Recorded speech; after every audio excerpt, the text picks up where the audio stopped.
জোর করে সংসার টিকিয়ে রাখতে হবে এমন কথা ইসলামেও নেই। প্রয়োজনে ডিভোর্স হয়ে যাক। আমাদের সমাজে এমন কিছু বিধান রয়েছে যাদের সকাল বিকাল সবসময় শুধু ঝগড়া হচ্ছে, আন্ডারস্ট্যান্ডিংটা ভালো নাই, একজন একজনকে বিশ্বাস করে না, শুধু সন্দেহ সন্দেহ শুধু হচ্ছে, সবসময় ঝগড়ার ভিতরে লিপ্ত থাকে। তাদের এত বেশি বিচারাদি হয়েছে, এই পরিবার ওই পরিবার, অমুক মুরব্বী তমুক মুরব্বী, থানা কোর্ট বিভিন্ন জায়গায় গিয়ে তারা বন্ধন টিকিয়ে রাখতে পারছে না, কিন্তু তারপরে বন্ধনটা ধরে রাখছে, জোর করে যেন বন্ধন ধরে রাখা। এই বিধানটি ইসলামেও নাই।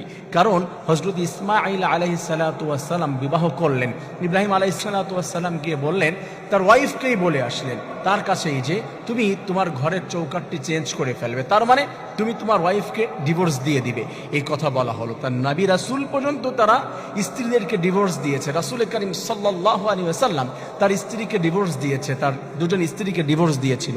এরকম নবীদের ভিতরেও রয়েছে। আল্লাহ তাআলা ডিভোর্স নামক একটা সূরাও কোরআনের ভিতরে নাযিল করেছেন, সূরা তালাক।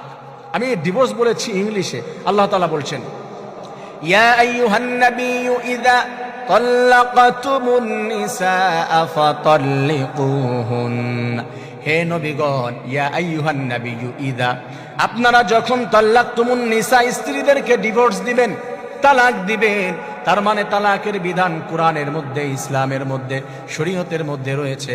জোর করে যে থাকতে হবে এমন কথা নয়। যদি মনের সঙ্গে মনের মিল না হয় তাহলে তাদের ডিভোর্স নিয়ে নিতে হবে, বিধান দিয়েছেন আমার রব। ভুল ট্রেনে উঠে গেলে সামনের স্টেশনেই নেমে যেতে হবে। স্টেশন যত পার হবে, যত সামনে যাবেন, তত আপনার ফিরে আসা কঠিন হয়ে যাবে। একটা পর্যায়ে সন্তান হবে, দিন দিন পার হয়ে যাবে, 2 মাস 6 মাস 1 বছর 10 বছর 5 বছর, নাম লেগে যাবে যে ওর 10 বছর বিয়ে হয়েছিল, 10 বছর সংসার করেছিল। যদি না হয় রে ভাই, হয়ে যাক আলাদা। জোর করে টিকিয়ে রাখতে হবে এমন কোনো বিধান ইসলামেও নাই। চাইলে চেষ্টা করতে হবে। ডিভোর্সের আগে কিন্তু 1000 বার ভেবে নিতে হবে, কিন্তু ধরেই যে রাখতে হবে কষ্ট করে এমন কোনো কথা নাই। চাইলে ডিভোর্স হয়ে যাক, সমস্যা নাই, এটা জোরের কিছু নাই।